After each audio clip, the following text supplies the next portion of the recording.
So each of our panelists is going to provide us some introductory remarks, and then at the end of that, we hope to take some questions from the audience. So please be thinking about that. And so I think we will begin with you, Dr. McGinn, please, sir. Great.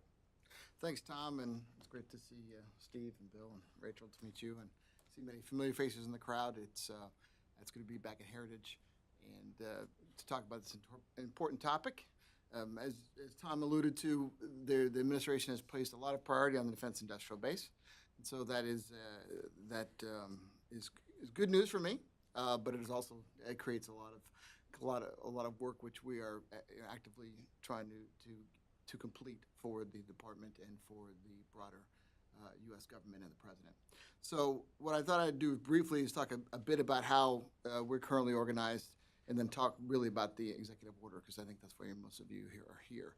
So we have three main lines of effort in our organization. One line is focusing on advanced manufacturing, where we do some cross-cutting or niche manufacturing programs that are in the areas of advanced manufacturing. We do additive manufacturing, public-private partnerships with industry, and through our Manufacturing USA Institutes. We also help build capacity in the defense industrial base through some really tremendous authorities under the Defense Production Act that allows us to build new facilities, new factories to meet industrial-based needs.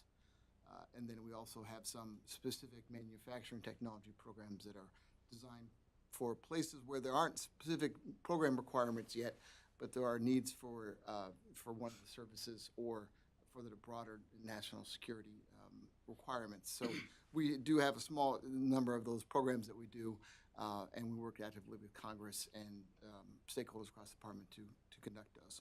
The second main line of effort is focusing around industrial base assessments and mergers and acquisition reviews. So there we do our classic industrial base assessments. We've been doing these for many years. We do them. We have an annual industrial capabilities report to Congress, which I think I've told many of you all. My proudest bureaucratic accomplishment is I got it when I arrived a couple of years ago. We were 3 years behind in those. I largely attribute that to Bill's mistakes, but we are now fully caught up on those reports, and that is the baseline for the current effort we're doing, which I'll get to in a moment. But we do those in many different sectors. We work very closely with the military departments and other agencies in the government, Department of Commerce, NASA, Department of Energy, and the like. So, and then as part of that, we also do mergers and acquisitions review. We're part of the interagency committee that is led by the antitrust agencies, which is Department of Justice and Federal Trade Commission. We review mergers and acquisitions for competition and for specific DoD equity. So some of your companies, those representing companies here in the room, have started to get us quite busy, and expect that to not let up anytime soon. But it's an area we take very, very seriously. And the third line of effort is focusing on what we call global markets and investments, or foreign direct investments. And that is our committee, CFIUS, the Committee on Foreign Investment in the United States. There we are part of, again, another interagency committee that is led by the Department of Treasury, focusing on protecting, looking at the implications of foreign direct investment on national security. So there we're making sure that investments do not impinge on technologies that are critical to U.S. national security requirements.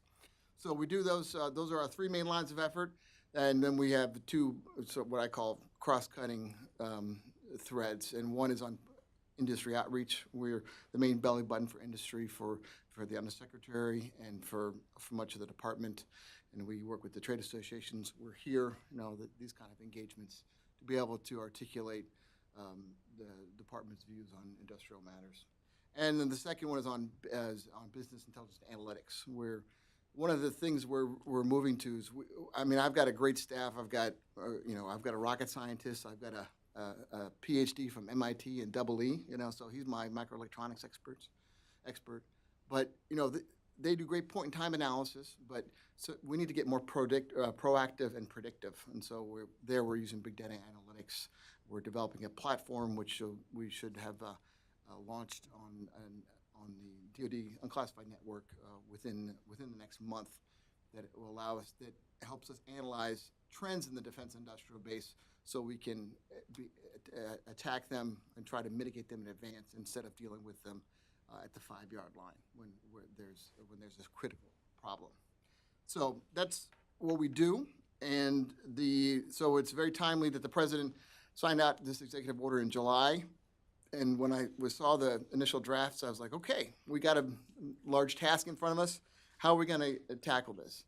And so we've been working very diligently with the Office of Trade and Manufacturing Policy in the White House, as well as our interagency partners and our DoD stakeholders to address this executive order.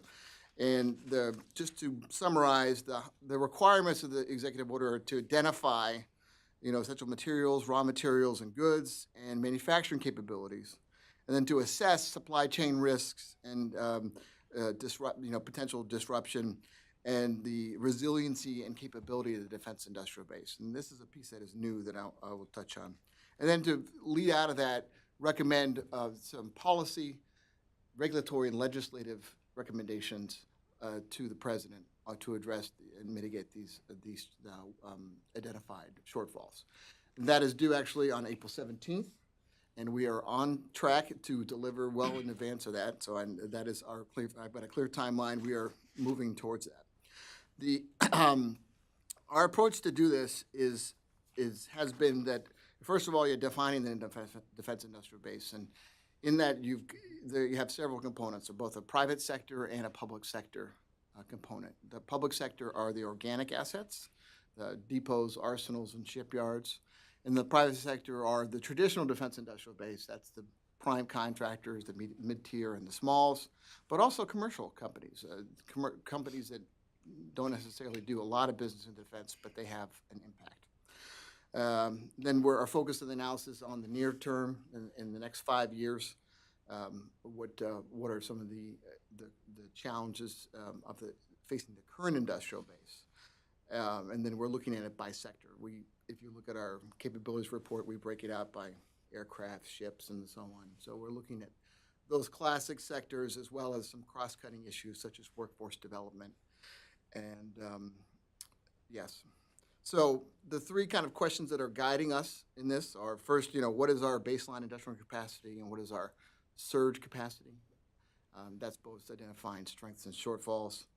Where do we have risks? And what are the source of those risks? Is it result from a sole source or a single source, fragile suppliers, and the like? And then what constrains the ability of the base to meet operational needs? So to address these questions, we've got an interagency task force as well as a DoD cross-functional team, led by our office and with our undersecretary and the White House very, very much leading as well, to analyze the current state of the industrial base. And this, fortunately, we've got a great set of data for that. We've got about a 75% kind of solution, estimated. If you're looking at, because we've done a lot of current analysis on many areas, and there's a lot of ongoing attention in the specific sectors where we've identified challenges. So that gives us a pretty good view of the current state, and we're look to build on that with additional analysis. So we're doing the current state, but the thing that the executive order asks us to do is to look at how the industrial base will be able to surge to meet future operational contingencies. And this is what is new for this effort, and we're doing that. We're going to model that using some of the tools that we use for other operational scenario needs. So that will lead to the final recommendations that we make in the spring. But the one thing where we don't have, so we've got a good basis of initial information. What we don't have is information on the some of the operational production needs or production requirements to feed into this model. So we are going to go out with a request for a questionnaire to industry for focusing narrowly on where they have production capability, to understand the production capability and the products they support the warfighter with, so that we can use that in our analysis. And so that will be launching shortly. And then finally, it's to wrap up this effort is a major thrust, an importance for the department and for the U.S. national government. U.S. government, and one of the key things of my boss, Ms. Lord, is that she wants to make sure that we're synced with the other efforts going on, and that's the national defense and national security strategy, which are also under development, and that's very much is happening, so we stay, with one effort supporting the overall needs of the department and the country. So. Great. Thank you, Dr. McGinn. And so, Bill Greenwald, sir, can we go to you? All right. Happy to do that. I was asked to discuss kind of where Congress is in all of this, or has been, and historically, and I'll try to do that without impinging too much on Jerry's area. But I'll have to say a few things. Come on, the basis for industrial-based planning in Congress's eyes are outlined in Title 10, 2501, and that whole kind of subchapter of Chapter 148 of Title 10 U.S. Code. And what Congress has always been split on this issue. There's the one, I would say, the more righteous portion of it is how to manage the industrial base to meet all those contingencies and mobilization and operational planning and things like that. And so there is a requirement in 2501 for a strategy, an industrial-based strategy, which actually, and I'll comment here in a minute, is really the executive order for DOD. Now, the executive order is broader than that and takes a whole government approach. But essentially, Congress has asked throughout the years for a basically industrial-based strategy for a number of reasons. In the past, having been there, the industrial-based strategy of the Department of Defense has been more of a laissez-faire, ad hoc, basically address critical components when they come up.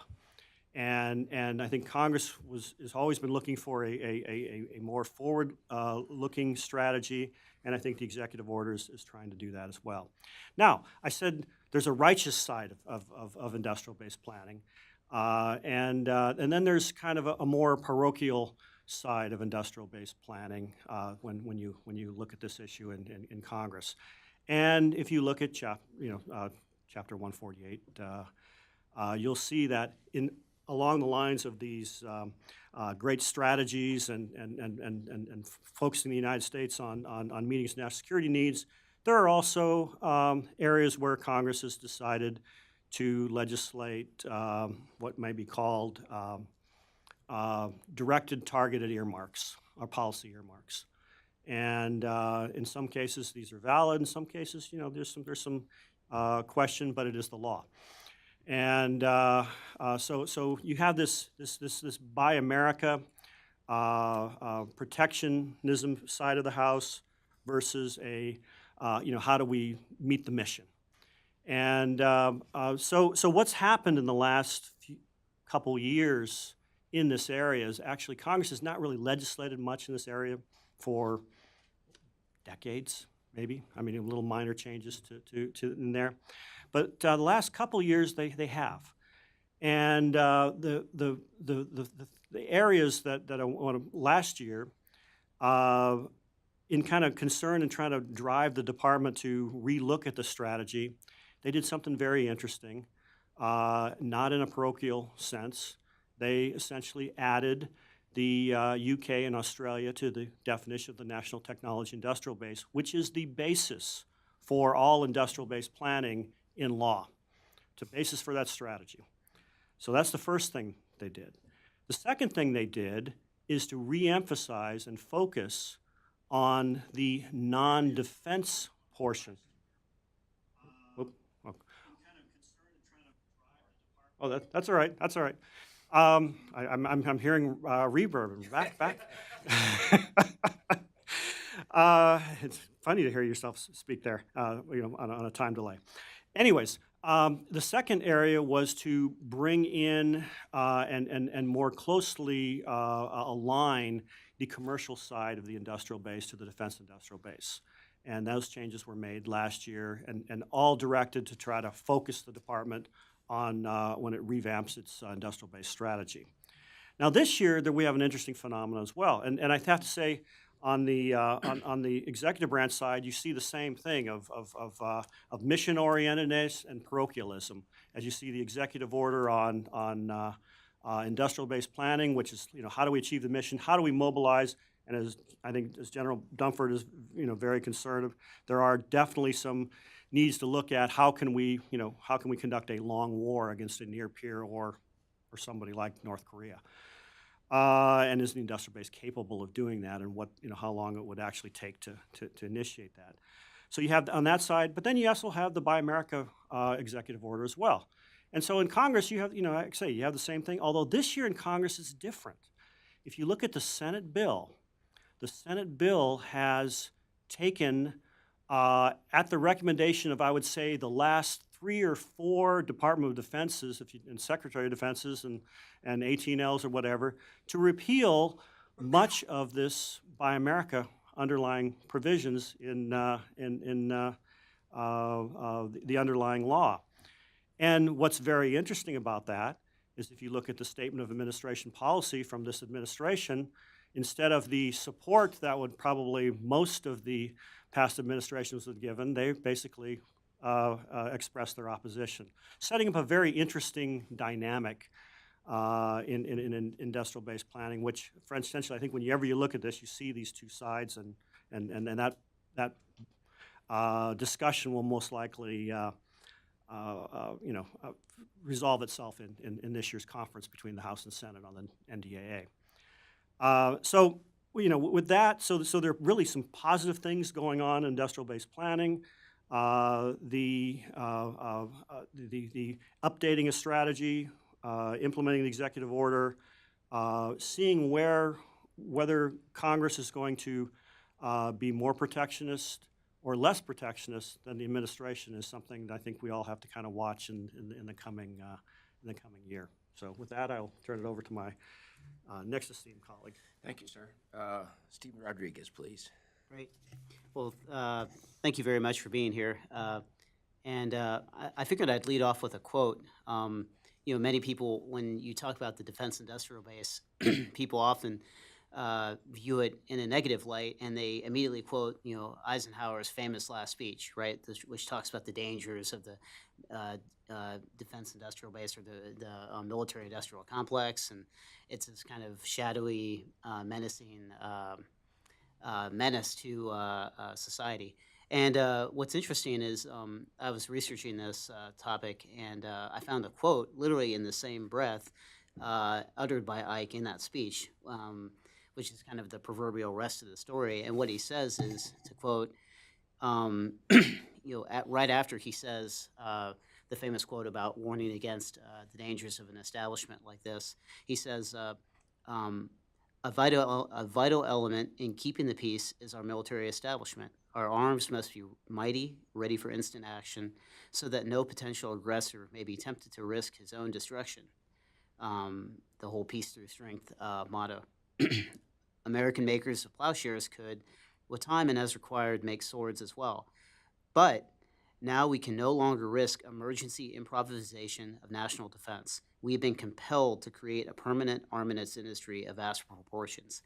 So I was thinking of this recently because probably like many of you, I've been watching the Ken Burns series on the Vietnam War.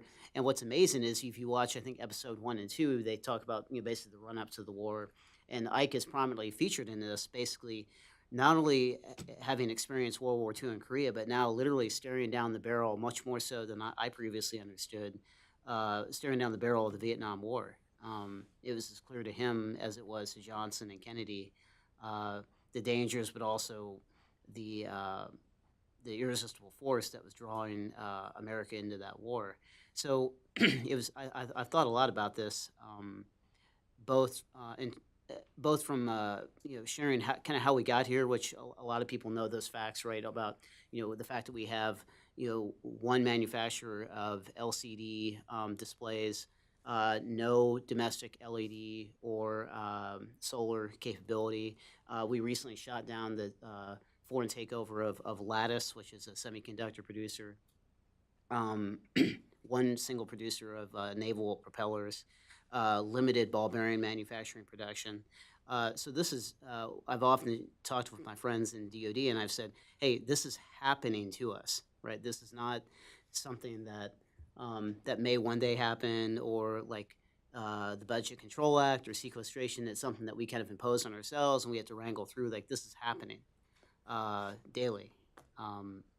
So I think, taking a step back, I wanted to talk a little bit about some broad investment themes, since I guess that's my primary role for existing on this panel. Investment themes, but more importantly, what's driving those investment themes? Because what I've seen in DoD is when technology is not matched with a mission set, it tends to founder. And actually, we've seen that with things from flashlights all the way up to things such as the FCS, Future Combat System.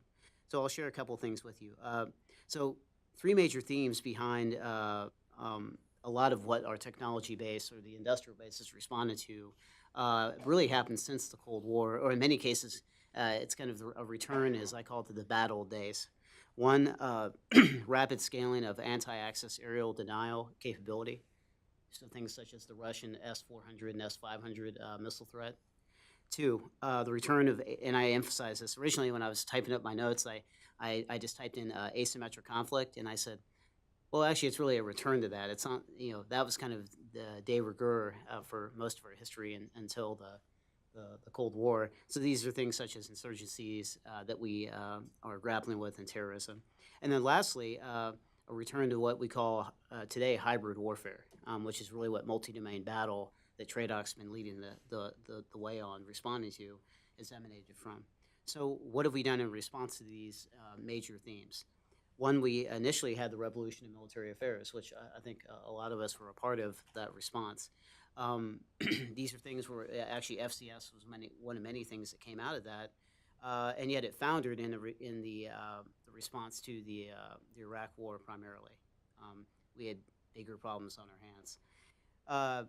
So what kind of came out of that was something that I call multi-spectrum requirements, and these are basically the current response to these urgent mission sets. So things such as augmented and virtual reality, artificial intelligence, which, again, to avoid falling into the cyber definition trap, I characterize more specifically as cognitive computing and neural networks. Okay. Advanced manufacturing, something that's near and dear to Jerry's heart. And lastly, hypersonic weapons. So these are attempts to short circuit the conventional buildup and matching of military to military capabilities with speed and with ingenuity inside the technology base. Now, the challenge is innovation in the space does not only occur in DoD labs. In fact, in many cases, it occurs exclusively in the commercial industry as well as in the academic world. Why is this a problem? This is a problem because in years past, like in World War II, back when Ike was commanding the forces, a company such as Ford Motor Company could make a military Jeep, right? They could make Jeeps, they could make airplanes, they could make barrels for howitzers. And yet today, relatively, and I say this with respect, but relatively unsophisticated platforms such as the Joint Light Tactical Vehicle, JLTV, are made by a consortium of highly specialized, exclusively to the defense industrial base manufacturers, because they're laden with highly specific platforms. That is the underlying challenge that we're all dealing with. It's that not any Tom, Dick, or Harry can make a military platform anymore. And honestly, that's for very good reason. This applies to the software world as well. There are things such as authority to operate and being FIPS compliant. These are extremely good reasons why you can't just load the coolest app you have on your iPad at home onto a DoD network. And yet, that's not good enough. So this is, I think, in many ways what's driving the National Trade Council, Jury's office, and a lot of us on the panel to respond effectively to this, because this is not a situation where we can sit by and say, you know what, that's okay, we'll figure it out eventually, because everyone else is figuring it out. The Chinese are definitely figuring this out. They are investing in American software and hardware technology, often funded by government R&D, and incorporating it into their own defense industrial base 2 to 3 years faster than we are. So when I was in college in the 1990s, I heard all these horrible stories about the Chinese coming in and like stealing all of our stuff, right? That's not even, I mean, well, I'm certain that's the case. And, there are plenty of briefings that don't occur in this room that would give specifics on that. Having said that, they're not even doing that anymore. They're just now taking it in the open. There was a company called, that was featured in a New York Times article called Neurala, a neural networking company. Neurala does incredible advanced artificial intelligence capability. A number of defense customers wanted to work with them. And yet they got stuck in the DoD procurement timeline, which is 12 to 18 months, also roughly analogous to Moore's Law, which says technology doubles every 12 to 18 months. In fact, if anything, that timeline is getting shorter. So while they're stuck in this kind of the procurement timeline that we all deal with, right, and that's a burden we shoulder, they were raising the next capital round. They're a venture-backed company, so you tend to raise money in 12 to 18-month cycles. So they're burning down on their existing capital raise. They go out to raise their next round in the middle of all this, while dealing with In-Q-Tel, while dealing with the Air Force specifically. And a Chinese investment company came along and said, hey, we'd love to invest in your next investment round. We like what you're doing. Your thesis makes sense. Investment thesis makes sense. So In-Q-Tel and the Air Force found out and immediately came in and said, if you take money from them, you can no longer do business with us. And the response was actually not what you might think. The response was the CEO, a guy literally named Maximilian Versace. I mean, you can't make this up. Literally, didn't literally, figuratively shot them in the face and said, who do you think you are? You are an infinitesimally small customer for us, even at your maximum potential. Basically, please go away. And of course, this found its way into a New York Times article as well, thus allowing all of us to share in the incredible story. So the reason I share this, and I'll end here, is that these are the dynamics that we are dealing with. It's not enough, and we've heard this before, it's not enough to say that we're the sole customer or even the best customer. In many cases, I think the new dynamic that us as an industrial base will have to grapple with is that we may even be the minority customer for a lot of these commercial firms who have no desire in setting up a defense business practice, no desire in having an office in Washington, D.C., no desire with understanding what the FAR or compliance with the DCA audit looks like. So these are things that we have to address now because, again, these are happening to us whether we deal with it or not. Thank you very much, Steve. Rachel, over to you, please. So a lot of great points, a few I'd like to expand on, and then a couple issues I would like to address with what I see as possibly the results of the study. So first, as Stephen mentioned, we've kind of done this to ourselves. There are a few problems I see as having contributed to a brittle industrial base, those being a decrease in defense spending, particularly in areas of procurement and research and development, a tendency to focus on costs and efficiency in our acquisitions practices over capability and value, and then instability and inconsistency in the budget process. So the first of those, spending is far down. I'd be surprised, frankly, if the industrial base wasn't brittle at this point. We just haven't been buying as much as we have in the past. So producers aren't producing as much as they did in the past. So in the past 20 years, we've produced 2 fighter aircraft. We've got the F-22, and we cut the procurement numbers for that in half. And then we've got the F-35. What we did with the F-35 is for both the airframe and the engine, we whittled down the producer to one company or one major contractor. And that I see as an issue in focusing on cost and efficiency. So we've taken multiple airframes and thrown all of our eggs in, or aircraft, and thrown all of our eggs in one basket, and given that entire responsibility for a huge number of aircraft to one company. So it makes it harder, and that's going to be produced for the next 20 years. So that section of the market is gone for other companies to compete right now. And there's an issue there that I see in that we tend to look at redundancy as inefficiency or as waste, but it's not necessarily true in the DoD. There's a lot of value that can come out of this and capability, because the DoD and the defense industrial base doesn't operate like a regular market. So if you take the F-16 in the early 2000s, there was an issue with the engines that they noticed, and it grounded a large percentage of the fleet. What happens with the F-35 and we've got one engine across the fleet and across multiple services if we find a similar issue like that? Sometimes we can look at these decisions and say maybe the answer is to go with both. Maybe we award more contracts. We don't necessarily need to. Maybe we prioritize the better choice, the more capable choice, over the cheapest option we have.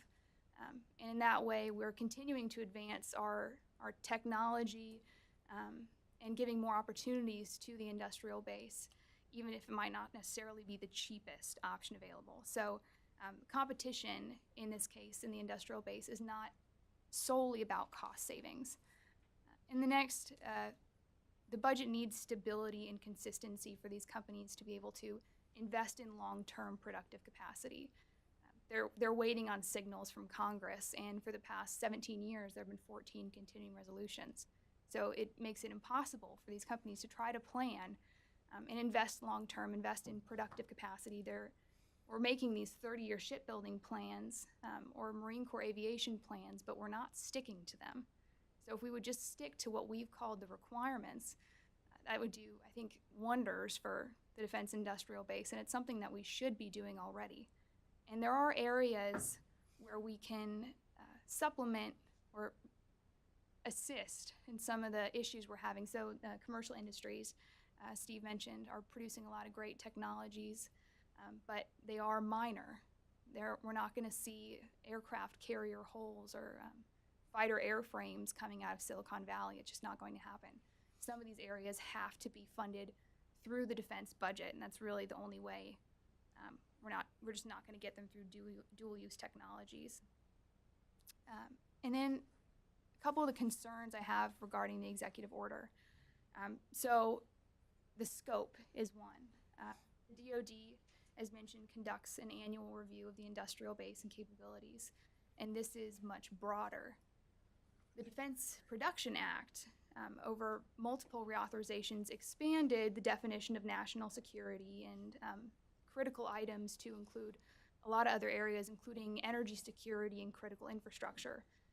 This was a big part of what enabled the Obama administration's military biofuels initiative, which in my opinion, especially considering the problems we're facing now, is a wasteful endeavor when we're barely meeting our current requirements across our fleets. So I just want to make sure there that when we're looking at issues of criticality, that's clearly defined and prioritized, that we're making sure the military has what it needs, and we're not getting sidetracked on any sort of pet projects. And then second is that the results could potentially be used as a justification for protectionism. This was also referenced. So I want to make sure that we steer clear of that and just focus on the issues that are causing the industrial base to be brittle, rather than putting a Band-Aid on some of the shortfalls we're seeing right now and vulnerability, just going back to the root problems. But there are a lot of other ways to strengthen our industrial base without U.S. investment. And that is the primary one, in my opinion, but there are opportunities like the National Technology Industrial Base to increase opportunities for trade and cooperation with our close allies and partners, and then expanding opportunities for foreign military sales. So too often, some of our long-standing and trusted allies are subjected to the same bureaucratic processes and restrictions as our competitors and our adversaries. So in that area, I think it's very important that we balance these restrictions, which are certainly there for a reason, but that we balance these restrictions with the ability of U.S. industries to compete. So some of the technologies that we have protected in the past, sensitive technologies or advanced technologies, are now out there on a global scale. So China is selling UAVs much less judiciously than I think the U.S. has, and we still are placing, heavy restrictions on U.S. industries as far as exports. So I think we might need to revisit that and see what protections we really are getting through these restrictions, and whether or not we'd be better served loosening them and enabling our allies to have access to these technologies as well, since there are other places in the world now that they can access them. So summing it up, I agree. I think we've done this to ourselves. I think the biggest issue is the budget, and is going to be the budget until it's fixed. We need to increase spending on procurement and research and development, which is hard to do currently, and I understand the prioritization of readiness, but readiness is not going to help our industrial base. Sustaining old systems over modernizing and developing new systems is not going to achieve the same effect. And then, focusing on issues of cost and efficiency over capability and value, and providing stability and consistency to the budget to enable long-term planning. I think that's going to get us where we need to be. Great, Rachel. Thank you very much. Well, a lot of stuff to talk about there, a lot of things to consider. Some room for pessimism, maybe a little bit of room for optimism out there. We've got some time now for questions, and so I'd ask, there are people with microphones, I think, and so wait for the microphone to arrive at your place so that our viewers that are hearing this online can hear your question. Then state your name and your organization, and if you would like to direct your question to a particular panelist, mention that as well. So I think, sir, you were first right there, please. Hello, Tony Bertuca with Inside Defense. A question for Mr. McGinn. When is your RFI coming out? And then also you mentioned that the surge capacity was sort of a new thing, that once you gathered all your data, you would then try to see if you could put it through the paces and stress the industrial base for surging. Surging for what? What are some of the scenarios that you want the industrial base to be ready for? I guess I'll take the second question first. As you well know, we do operational scenario planning all the time in the Department of Defense for various scenarios in different parts of the world, and that's what our joint staff and the military departments do with the COCOMs for operational planning. That has not been done, except in a couple of narrow aspects for the industrial base. It has been done in strategic materials, and we're currently doing work on munitions because it's been public of the operational needs for PGMs has been significant. So, but we haven't done it for the industrial base. So that's what we're doing in this effort. And so that effort, we're using the same organization that does that modeling for the department to do this and adapting that to look at how the industrial base will be stressed or could be stressed under specific operational scenarios. And that will allow us to see potential production bottlenecks and the like. And that's the place where we don't have a lot of information. Will we ever know the scenarios, or are those going to be? Well, the reason why I'm being vague is I think the answer is probably not. The output of the analysis will certainly be classified. All our operational planning is classified, and but it's going to inform the findings and recommendations of the report. Our thinking, and this was in the executive order, is that we'll have an unclassified report and with a classified annex, and so that work on the surge and frankly some of the sensitive findings will not be public, likely.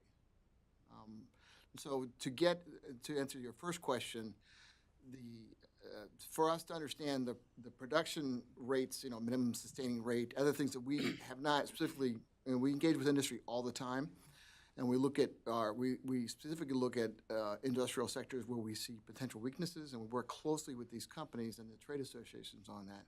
But we don't have a lot of information of how we would do in this kind of scenario. So we're we're finalizing a very targeted request, and it's the voluntary request where we give industry the opportunity to provide some information, help us do this analysis. And we can make estimates and do it on our own, and we're going to do that. But the greater the information that we have from industry on some of their challenges, and because we have our known knowns, we know where we have some specific challenges, but there are a lot of areas where we don't know, and so that's where that information would be helpful. Companies don't like to do this typically. Are you worried you're not going to get a holistic picture since it's voluntary?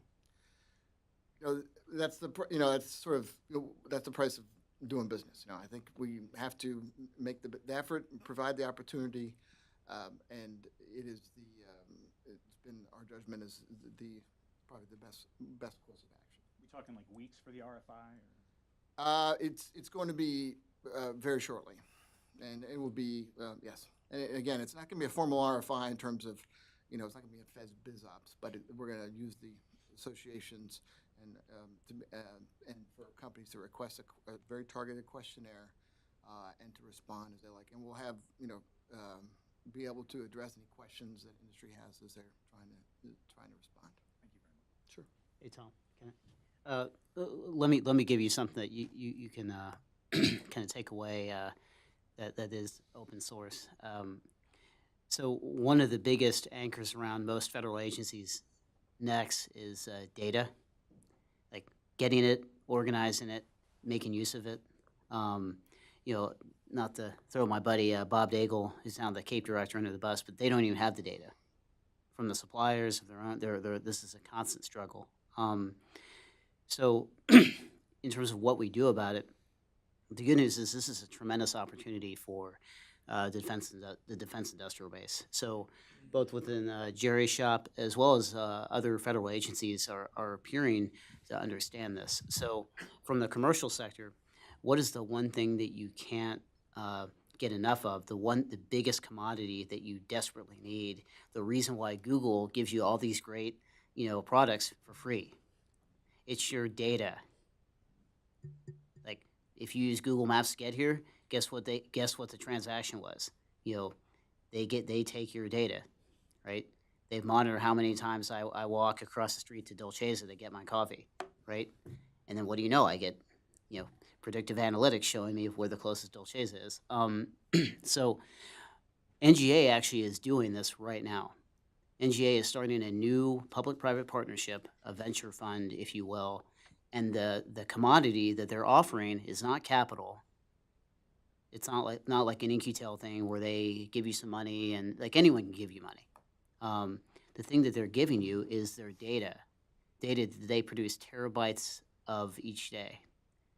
And it's I think a way forward for many people in this room as well as across the government in leveraging a commodity that no one outside in the commercial world can benefit from. I think too often we want to be like Google or be like Facebook, right? If only we could have kind of beautiful colors on the wall and a cafeteria offering the latest farm fresh eggs and whatever else, and sure that would be nice, but the bigger thing is, why are we competing with these organizations and trying to be like them rather than offering something that no one in the commercial world can offer? So I think NGAs understands this.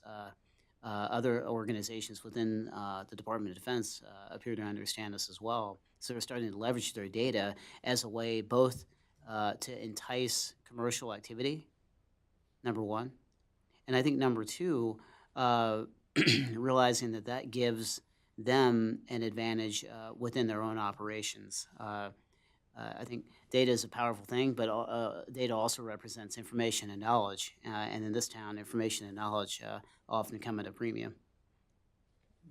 Let me just add to that a couple points. What the department's doing right now is definitely what is needed.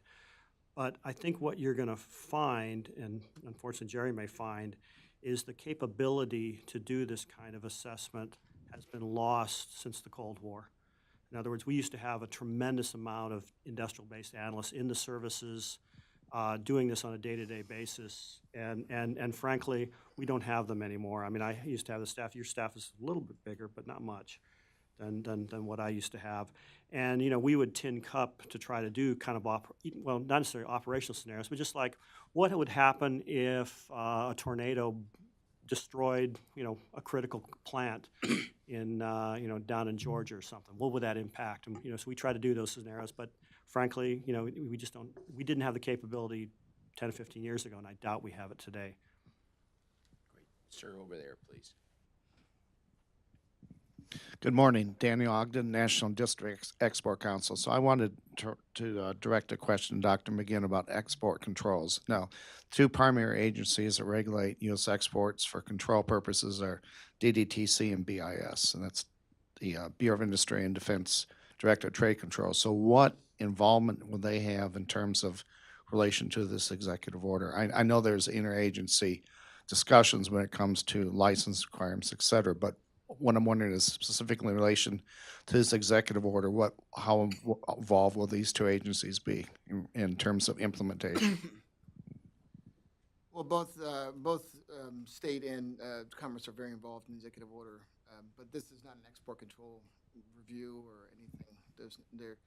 It so happens that the folks doing from commerce participating is BIS, you know, because Right. they also do the industrial surveys, so industry surveys, but there's no connection to export controls in this area. So in terms of the industrial base, I mean, it seems to me that there would be concern about advanced technologies being exported. I mean, doesn't that come into play? I understand it's not related specifically to manufacturing, but in the overall industrial base strategy, export controls is not a concern. No, well, it's absolutely a concern, but the way I guess I would frame it is that our charter is to look at the companies and capabilities that support the manufacturing and defense industrial base. And so from that, like with any country wants to keep their critical technologies, they want to make as much of that as possible in their home country. And this is not the U.S., this is any country, right? So in the analysis we do on all different areas, we look at those industrial capabilities that we need that are critical for our systems that support the warfighter, and do analysis to understand is there enough demand to keep that company healthy. What is their supply chain to the degree that we can analyze it? There's working with having a supply chain in the UK and Canada is very different from the supply chain that is in other parts of the country, other parts of the world. So, so in that aspect, that's how we would cross into those kind of issues. But and then, of course, like I say, we already look at the implications for the defense industrial base of both domestic transactions through M&A reviews as well as through CFIUS for foreign direct investment. So those are related, but not they're part of the picture. But what we're looking here is more at the capabilities. And how they support our national security priorities. Does that help? Yeah, okay, thank you. Sir, in the middle here. Gentleman right here. Hi, good morning. It's Christopher Zember with Alliance Science and Technology and the National Defense University. So let's talk about ship repair. So I think you all saw Sidney Freeberg's article earlier this week. One of the things he talked about is the collisions in the Pacific.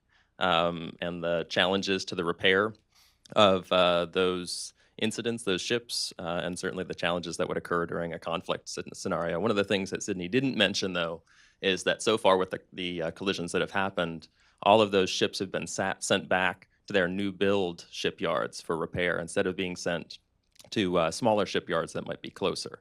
So I just wanted to get your thoughts, maybe Jerry and others, on how that decision's made. Maybe if you don't want to comment on the specifics of these ships, how that decision's made, and how we actually use these opportunities to build up capacity within the smaller shipyards.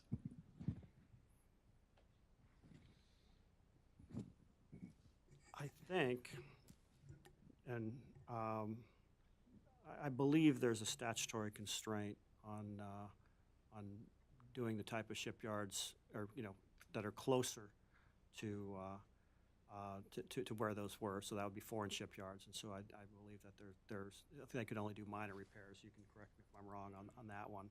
I know that's been in statute for a while. And then, I'm assuming they just went out and did a quick RFP and figured out who could do this quickly and move in that regard. So I don't know if there was a real industrial base plan there. I think it was just like, let's get the job done quickly.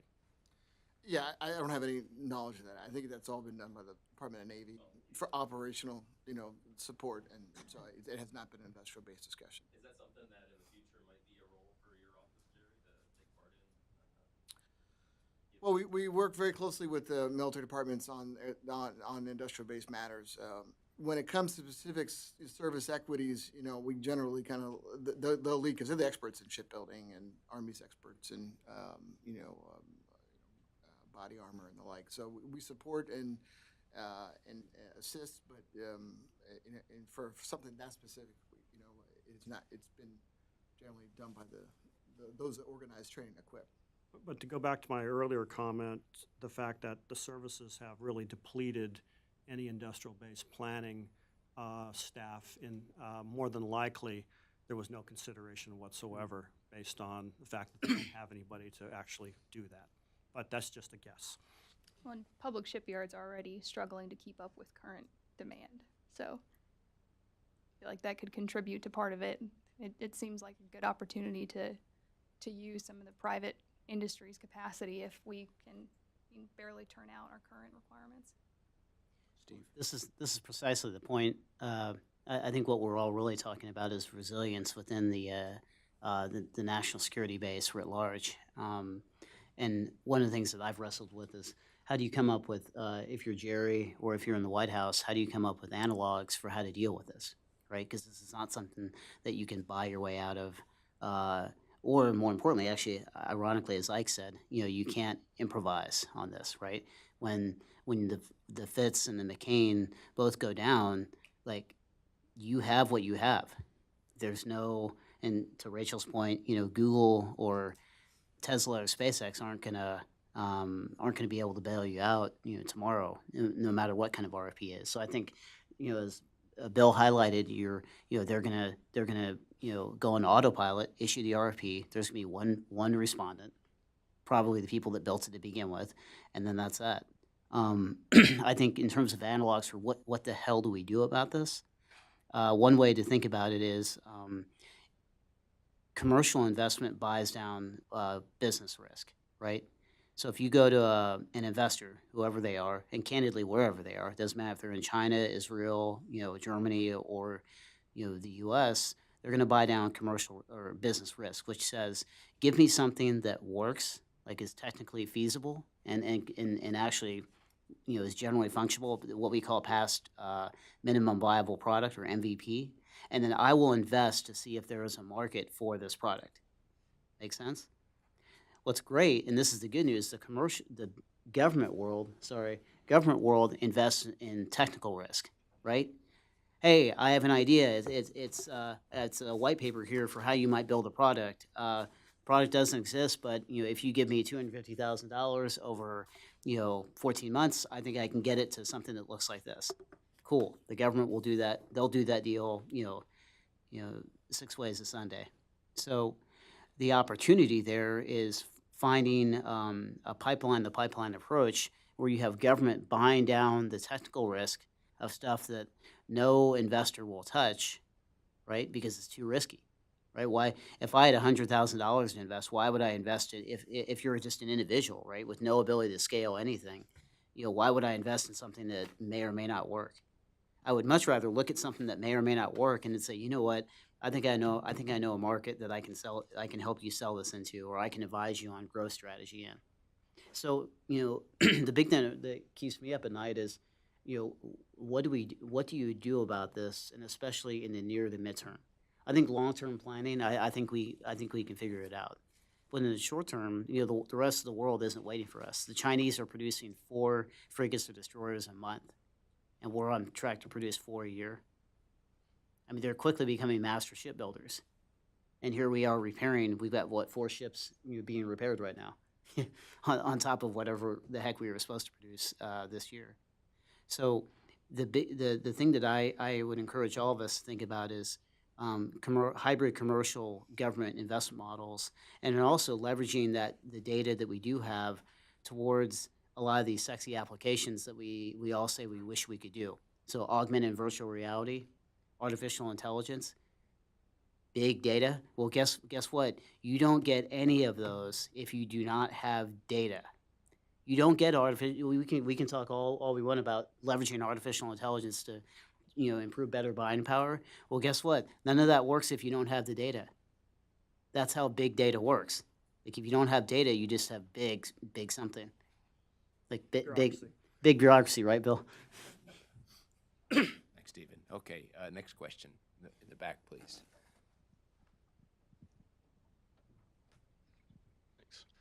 This is Matthew Friesen from O'Brien, Gentry, and Scott. My question, I guess, is mostly for Dr. McGinn. How sufficient do you feel your current mechanisms are for dealing with issues in the industrial base? I mean, assuming this analysis comes back and you find, hypothetically, some gaping holes. I mean, I know right now, there's DPA Title III, industrial base sustainment stuff and DoD, probably some stuff I'm not aware of. But I guess how does that, going forward, filling those gaps look? I mean, is it just giving DoD more money so that, they can fill in the gaps themselves? Is it increasing sole source authority? Is it purely capital influx? Thank you. Great, now that's a great question. I think first the big thing that would help is what Rachel explicitly talked about is stability and budgeting. I think there's work to be done in the DoD sense in terms of planning for industrial base, but also budget.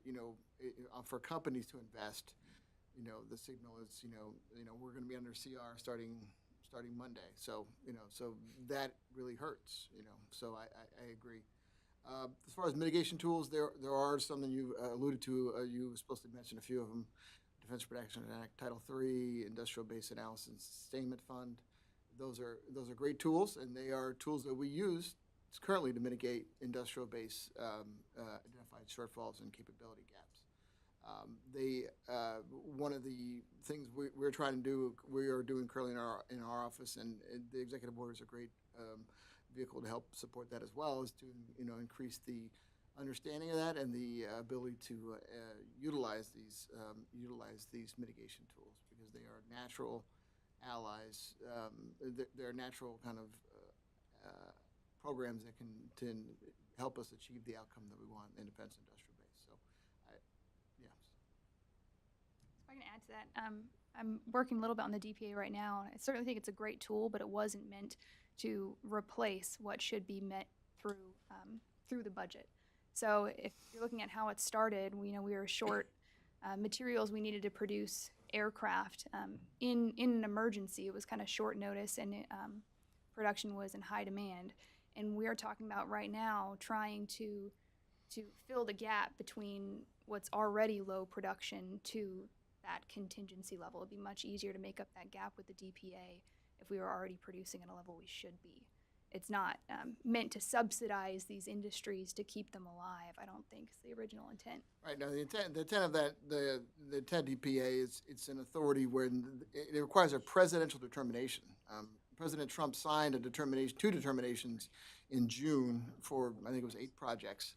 And these are he has to certify that this is a capability that the U.S. government needs for national security reasons, and there's no other way to do it. So that means that it's not in a service budget. It's not, there's a unique requirement. So it's a high bar to get there. It also requires it's a public-private partnership in terms of it requires cost share by the companies or the performers that are involved. So it is a unique authority. It's not budgeted in the DoD. It's very interesting, unique, powerful authority, but does not replace some of the budgetary things she's talking about. No, I agree. I think at some point, Congress is going to have to look at kind of some of these areas that there is a shortfall, it's emergency, and we have to spend more. Whether it's more PGMs and let's put them on the on the shelf, and stockpiling is obviously one way of helping the industrial base, which is basically buying ahead of need. Well, so far on many of these, if you think about our munitions shortage and how we're, running around trying to meet not only the needs of us, but of our allies, we should have bought a lot more PGMs and ordnance a long time ago. But we can't because we have a peacetime requirement. And the reality is, so now that we should probably use the OCO funds or emergency funds or whatever, unless we can solve the BCA, which frankly I have no hope that we'll solve it before 2021 when it expires. So therefore, we probably need to declare an emergency and buy ahead of need and stockpile and help the industrial base. Great. Next question. Sir.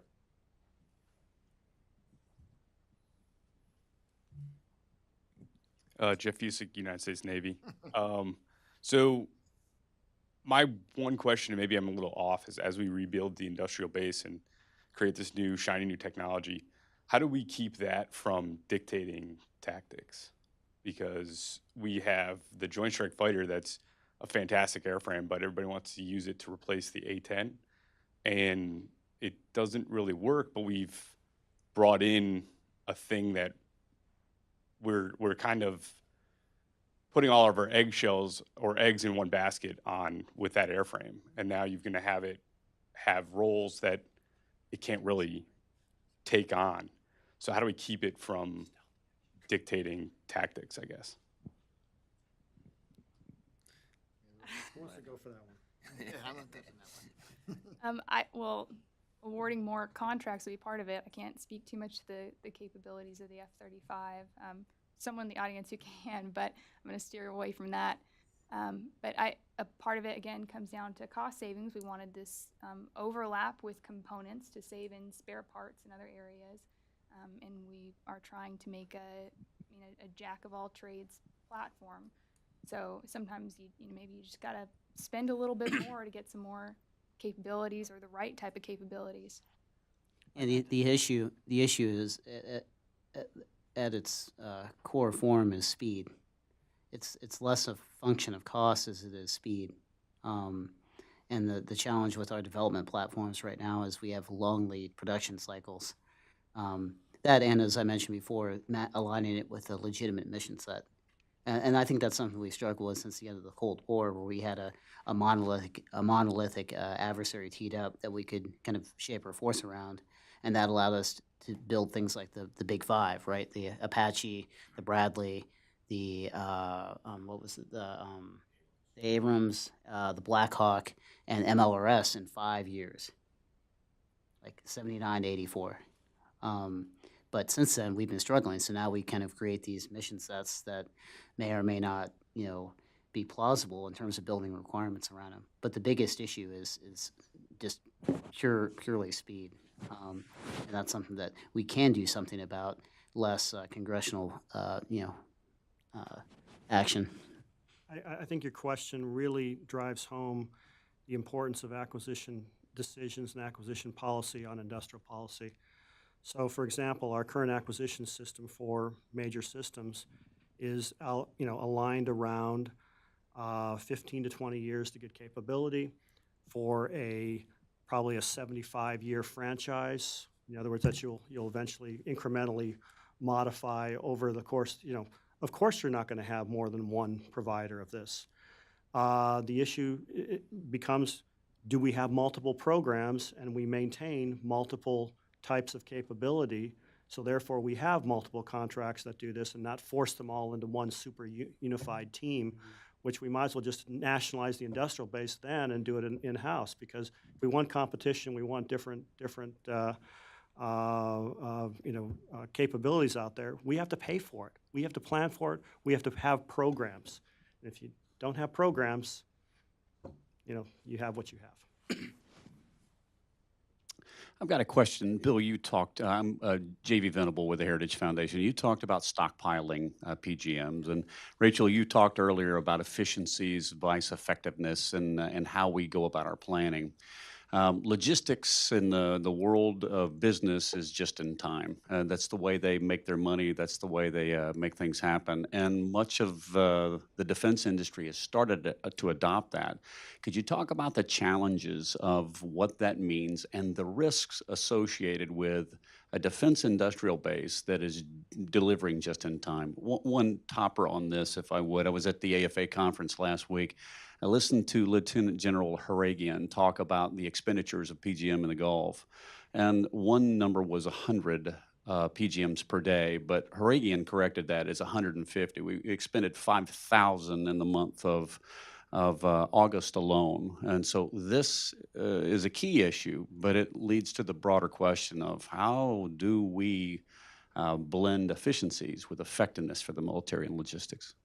I think you have to look at everything on a case-by-case basis. In other words, the tremendous advances in logistics and just-in-time for the business side of defense or providing supplies and so on, we should not back off that. I mean, that's we have to take advantage of as much as possible. But you have to look at what are the key critical things that the industrial base, you can't ramp them up. It takes 2 years to start retooling and put another line in and all this. That's our missile systems. That's many of our other real capabilities. And the only way, if you want that stuff and you need it now, is to stockpile it. And I think that's essentially what. So we have to kind of make a choice. There's certain type of things, and we stockpile PGMs, but the reality is we're draining those stockpiles, and we're not filling the bucket as fastly as we could or should, at least in my humble opinion. And planning ahead. So I think we need to stop taking procurement holidays because they end up being more like procrastination, where it's not a holiday from any spending. You're not really getting a break. You're just pushing it further down the line. So continuing to develop those capabilities, even when maybe a threat isn't immediate, because once the threat is immediate, it's a much larger problem.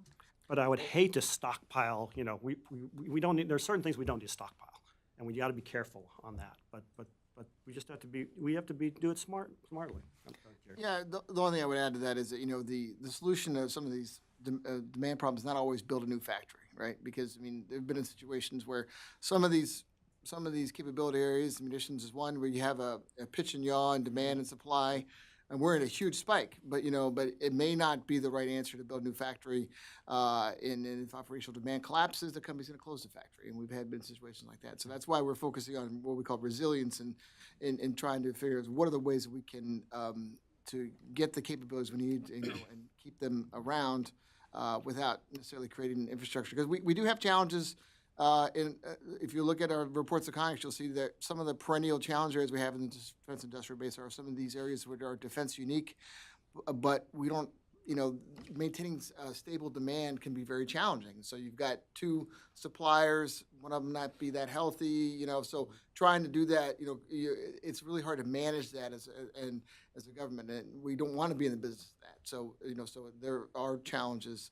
So you don't necessarily, the solution not always to, create. And again, I'm going to keep beating this drum. How do you get just-in-time inventory? How do you have streamlined logistics? Data. There are companies out there right now in the commercial world. Convey is one. Peloton is another. Where we have existing trucks. Doesn't matter what kind of truck it is. Trucks, and we apply. There is a small hardware element to it, but we're applying software which relies on data of truck movements in the U.S. And now you have a Lee truck, and all the other trucks have no dudes or dudettes in them in the trucks, and they drive around, and it saves an incredible amount of money and more importantly, time. That's how you get just-in-time inventory. This is not something that we can legislate away. Like, you need the data. You need the data. You can't do. I ran a logistics operation in Afghanistan that handled 40% of all ground supply missions in the country. And we made a lot of money, and it was very profitable, and there was a tremendous amount of danger, but also a tremendous amount of friction in the supply chain. And that was in a war zone. But if you have the data, you can make that happen. I know from personal experience you can. And that's not just with just-in-time inventory, that applies across the industrial base. But right now, we literally do not have the data. So I'm telling you, we can talk about resupply of PGMs, we can talk about just-in-time inventory, but if you do not have the data as a baseline, you don't get any of that. You don't get AI. You don't get any of the stuff that we talk about in these conferences where everyone says, "Oh, wouldn't it be great if we had AI?" It does not. It starts and ends with data. In this case, I think I'd like to have more missiles. Okay. I'll give you an example of, in the 2000s, we, for whatever reason, started stockpiling body armor, and we actually had, I think, 7 manufacturers of body armor. The dilemma was we kept improving it, and so our stockpiles of body armor kept being obsoleted. We went through SAPI, then ISAPI, then ESAPI, and then we probably got another kind of SAPI now. And so there is a dilemma if you stockpile something and you, in a changing world, you may come up with something better. Yeah. Another question. Before I go there, I'm going to give a heads up to my panelists. I'm going to ask you at the final round here to help Dr. McGinn write his report. And so what would you like to see in his report? And perhaps what would you not want to see in his report as he's getting ready to send this over to the White House in April? And so, sir, in the back there, please. I think I get well for the online people. Sorry, really quickly, again, for Dr. McGinn, how do foreign suppliers factor into industrial base resiliency? I mean, is a foreign supplier considered, reliance on a foreign supplier considered, akin to not having a supplier at all? Is their weight given how secure we feel like that ally's industrial base is? If obviously if it's someone like China, we're not, that's different than the UK or Canada, now the NTIB or other NATO allies. Thank you. Yeah, no, like I talked about, when we look at suppliers, we look at for and capability areas, we're looking for industrial base risks, and those risks, include foreign dependency, sole source, single source, fragile, suppliers that may not be looking to stay in the market because the margins in their business, in this business area that supports the DoD, may not be that high. So it is a factor that we contribute. And as you allude to, there's a big difference between a Canadian supplier and some suppliers from other countries. One of the interesting things about the industrial base that I've noticed since I've been there is that one of the risk areas that we have are in these heavily commercial areas. Because the department moves the needle for Raytheon, for Northrop Grumman, for Orbital ATK, and companies like that. These are defense companies principally. But Intel is, does not do, very, very little defense business, right? So the metals and miners, the metals industry, the DoD demand is very, very, very small in these heavily commercial areas, 1%, 3%. So we don't really move the needle on that, but there are some critical capabilities that come from that are important to the technological edge that the U.S. has. So maintaining access to that is important, and some of those capability areas are in places that we are less secure. So that is an area, but these are commercial items, and we look at these closely. But creating incentives to maintain that capability in the U.S. is one of the things we're looking at, to do to get more proactive in the industrial base. Any final questions from the audience? Okay, Rachel, help Dr. McGinn here with this report. What would you like to see or not see here? Yeah. So I liked that you mentioned materials and items that were critical for systems to support the warfighter. So I want to see essentially what you are defining as critical, and then parsing out, you mentioned steel and the DoD's relatively low demand for steel as a percentage of the total market, and making sure that is the steel the DoD uses separated from the steel used for making Coke cans and stuff like that. So that Section 232 investigations on like steel and aluminum that have been conducted recently they aren't impacting the DoD because of some broader, vaguer idea of production capacity in those areas. And then, yeah, again, just in ensuring that the results, they look at the entire DoD supply chain, including, our allies and partners, and looking at how things like the Berry Amendment and Buy America provisions could be actually hurting our supply chains. And lastly, just ensuring that they don't contribute to protectionist policies, and that we look at areas of vulnerabilities and the causes behind them when we're determining how to proceed. Thanks, Rachel. Steve? Please don't mention cyber, AI, or big data. Only to But get more missiles. yeah, only if you cede the Bill's request first. I would only say the imperative in developing resiliency in tandem with the commercial industrial base as well as the commercial investment base. I think that's a great way to lessen the load on DoD shoulders as well as Congress's shoulders. But I think more importantly, that should give us all a measure of resiliency while still allowing the commercial industry to protect their profit centers. That's a major issue.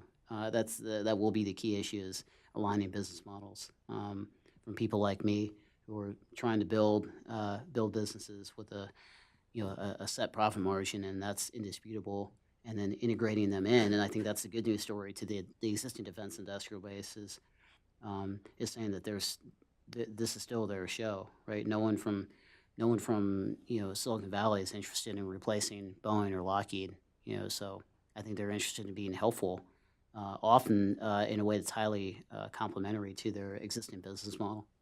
Thank you. Bill?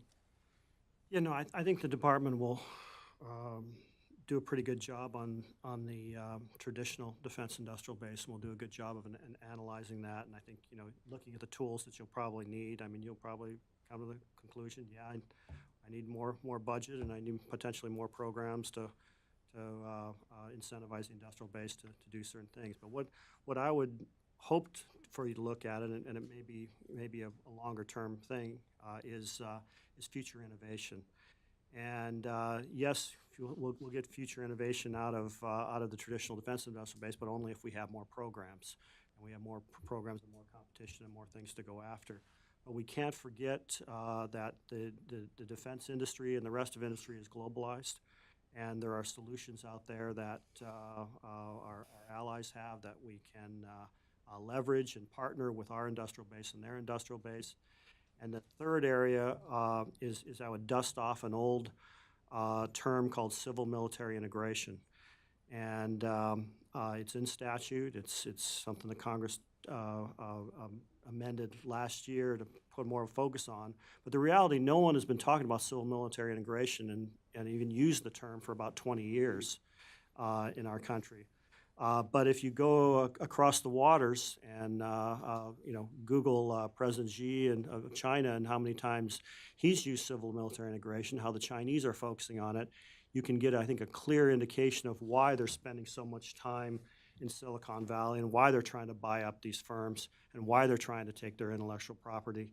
It's because they get civil-military integration, and I don't think the U.S. government does. And I agree, we're not going to have Silicon Valley's not going to be making airplanes, but it's very potentially they can link together maybe 1,000 air drones and sea drones and land drones and create a swarming offensive or defensive capability, which I think our traditional industrial base would be more than happy to build. We need that civil military. We need the best and the brightest of the United States and our allies to work on these national security problems, and I think civil military integration is a key component of that strategy. And so I would urge the department and the government to look at it. Well, ladies and gentlemen, please join me in thanking our panelists.